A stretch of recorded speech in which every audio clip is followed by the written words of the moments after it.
9.5, geometric probability. Probability is a percent. It's the likelihood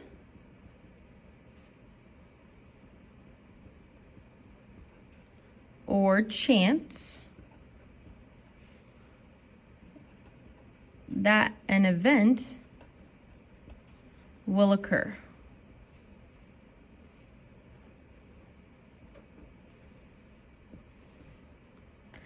The probability of event A occurring, the way we would write it is we use a P of A. So the probability of event A occurring is the number of ways A can happen divided by the total number of outcomes. For example, what is the probability of choosing a queen randomly from a deck of cards? There are 52 cards in a deck. 4 of them are queens. So we would say 4 out of 52. I almost said 26. That's letters in the alphabet. 4 out of 52. And you can reduce it as 1 out of 13. So you have a 1/13th chance of pulling a queen from a deck of cards. The range for probability is somewhere between 0, and then you can go halfway, 0.5, and 1. 0 would be no chance. 0.5 would be a 50% chance. And 1 would be a 100% chance. It's got to be somewhere in between 0 and 1 for probability. If you get anything outside of that, you might have done something wrong. Now, there's a whole nother concept. There's a concept called odds. The odds of event A occurring is not a percent. So you don't reduce it to a value that's between 0 and 1. Odds can be not between 0 and 1 because it's more like a comparison. So for example, if somebody's talking about a team and you're saying that they're winning, like the chances of them, the odds of them winning is 3 to 1. So you're comparing the amount of ways that it can happen to the ways that it cannot happen. So the way you write it mathematically is we would say the odds of A is the number of ways A can happen divided by the number of ways A cannot happen. I find it's easier if you write it with the colon instead. So for example, if I was going to write this, I would really write it as 3 to 1, which makes it much easier to understand that that's not a percent. It's just a comparison of the ways that it can happen compared to the ways that it cannot happen. So for example, what are the odds of not choosing a queen randomly from a deck of cards? And it's not a percent. So what are the number of ways that that can happen? Well, we only want to choose a queen. So there's one way that you can pull a queen. And then number of ways that that cannot happen. So if we think back to how many cards are left over, you're only pulling a queen, and then we're taking that one queen away from the 13 cards. So it would be 1 to 12. And it's even nicer to write it like this. So there's one way that can happen and 12 ways that that cannot happen. Not a percent. It's a comparison. Ways it can happen compared to the ways it cannot happen. Let's apply this concept to geometric probability now, not odds. We're going back to probability, so this is going to be a percent.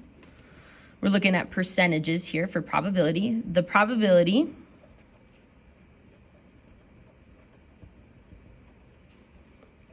of landing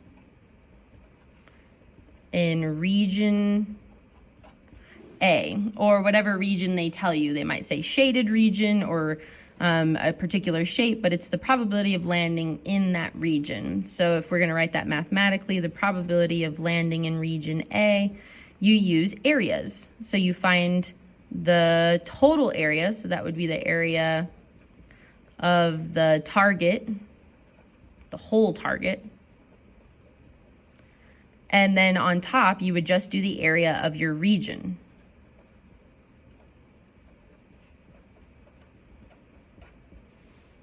Area of region A divided by the area of the whole target, an entire target. So here's an example. Find the probability of landing in the shaded region if A, B, C, D is a square. So that means all the sides are 8.